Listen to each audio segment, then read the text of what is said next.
Why do you think it's so important here? The cultural aspect. Yeah, the cultural aspect is more important here because they are looking for long term. Basically, they want employees who are able to stand on their own feet.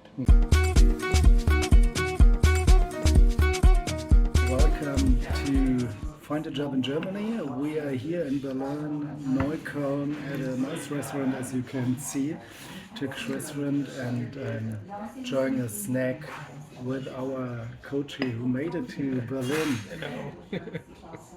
It's Sarang. I'm going to introduce him in a few minutes, in a few seconds. Today we will talk about your onboarding experiences here in Berlin and Germany. You recently came to Germany. We will also talk about your possibilities within the company to develop your skills further. First of all, you want to introduce yourself and how is it in Berlin so far? My name is Sarang. I am originally from Pakistan, and I just relocated to Berlin like 2 days ago, 2 days before Christmas, right there, the 23rd. And it has been really let's say pleasant on me, and I personally also tried to take it easy, the city. But it's a very diverse city, and an even more diverse country as far as I can maybe say. You have not expected that? No, I was expecting that it would be a bit more difficult to, have make friends or so. But I feel like the people here are much more gentler, and I did not expect that much diversity, especially from all across Europe. Okay. Yeah, and in Berlin particularly, and that could also be like a testament to the language requirement that a lot of people have in their mind that you're going to Germany, you're going to need to learn German, but I haven't found that as such. Specifically, what I've found is an unintended consequence, which is that my English has a little bit deteriorated because over here people sort of know English, but not that much yet. And Berlin specifically is, I guess, filled a lot with Turkish people. So there's also all kinds of foods that you can enjoy. Or if you're a Muslim, halal food is just around every corner. So that's also great. And it's overall, particularly my experience has been really, really pleasant. Yeah. So you arrived here just before Christmas. When did you start at your new job? I started right after New Year, that would be 3rd January. Okay, good. And how was the onboarding with that company? Tell us a bit. Yeah. So, especially from where I'm from Pakistan, you don't expect that big onboarding. Particularly, you expect like 2 weeks of onboarding. But over here, one thing I've noticed is that they really give you space and time to take it on your own pace. Okay? That's a very good thing. And for me, particularly, the company that I'm from, they had like a 3-month plan of onboarding. And in that, there were regular check-ins, like 2-week check-in, or after 1 month, or final check-in. So you have a mentor on your side. Yeah. Right? There's also a buddy system over here. So you have a buddy that's attached to you that would guide you about all the company operations also. But overall, people take onboarding over here really easily, and they also are very considerate in the fact that whenever I tell them that I have just relocated from Pakistan, they always tell me you don't need to push yourself, you need to take it at your own pace. Okay. Especially my manager or so. So that's always great, and it's always calming, specifically when you're in a country that you've never been in and you don't know anyone over here. It's really calming. Now we want to talk about the hiring process and onboarding process. And Sarang will tell you some secrets.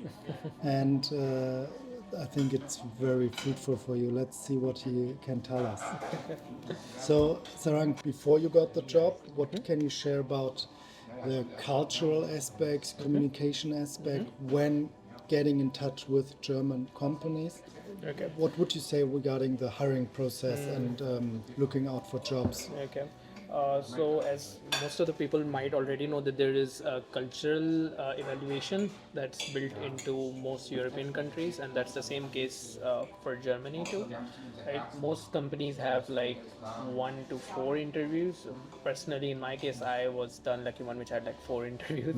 And to break it down, one of those interviews was with any random two people from the office that would evaluate you on like how you behave with people, how you manage conflict or so, those sort of things basically, related to human behavior aspects and different social situations and how you will interact in them. And one of those was with your peers that will eventually be your peers. Those guys again evaluate you. One of them was with a founder who will evaluate you that you are aligned with the company's goal at a higher level, and one other was, I guess, with your manager. That's the one that happened.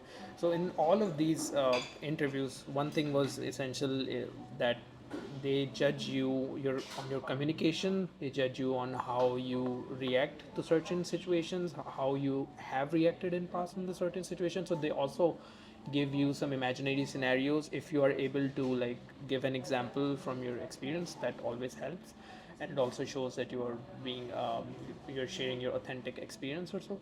But this happens in the complete process, and this starts from the HR interview, by the way, which is the first interview that most companies have.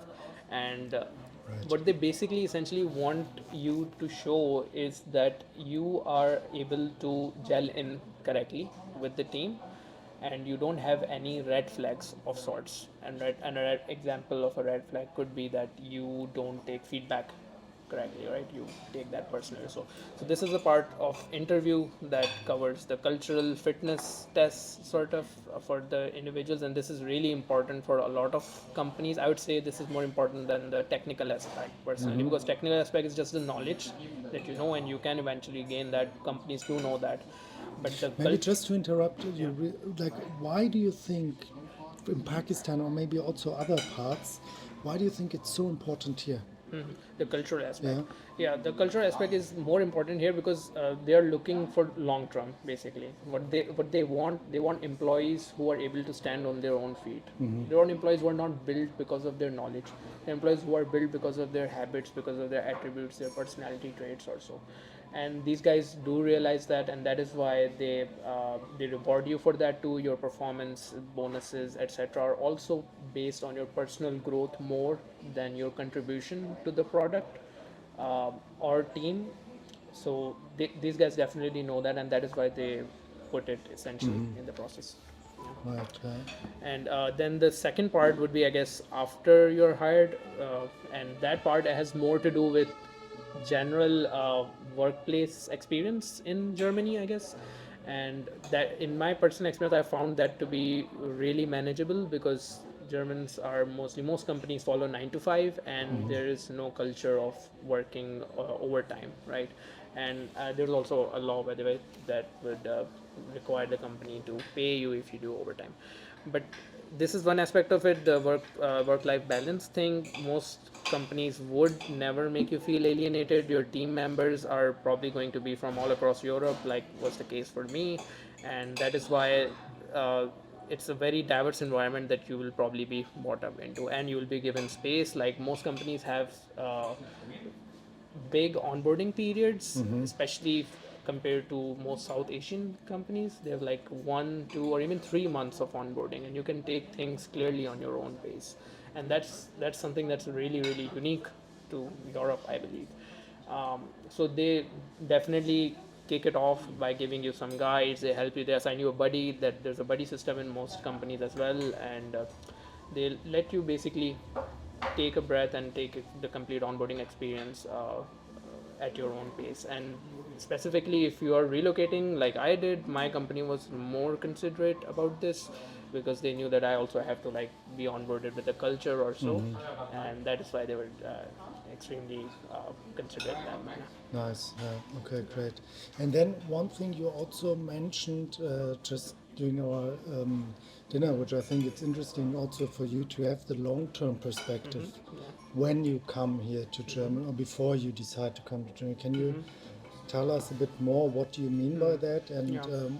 what kind of mindset, in your point of view, should person, a software developer, bring to the table if they want to come to Germany or Europe? Right, and this is an aspect which is, I guess, regardless of the position. Like this could apply to all of any employee essentially, regardless of their position. And I feel like there's a lot focus on retention within these companies, and that is why these companies, what they essentially want is for you to be there for the long term, and they are investing in you in a sense, right?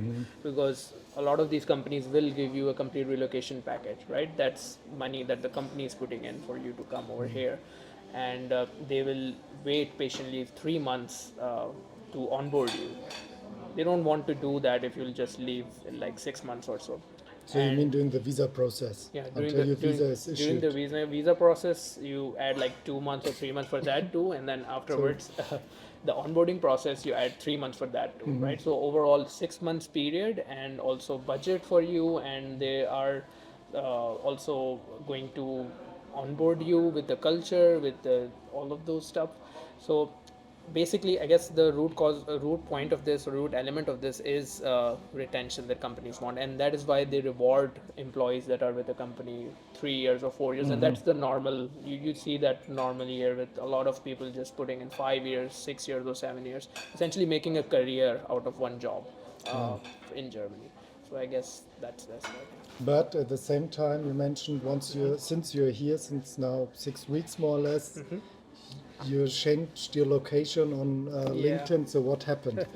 So even though most companies are looking for retention, but there is a lot of demand right now in the market, and I guess that's the reason when I changed my LinkedIn, I got a lot of offers, especially because all of these recruiters knew that now I am in place and I can do that. But there's this other aspect of it that you should not pick those companies right away, right? You should go for the long term, definitely, because it's not like your company is not going to revise your package after certain time. If you're willing to put in the time, your company will reward you. That is the culture that these companies do have. If you're going to work with short term, then you are not going to be properly onboarded with regards to the country or even a company. I feel like when you come to a new country, you already feel a bit homeless, and if you do that, you'll feel just more. Exactly, and also the time of settling in, get to know the place, and then find the options where you can grow after 1 or 2 years. For sure. Great. Sarang, thank you very much. I think we should have some dessert now. Sure. Thank you. Cool.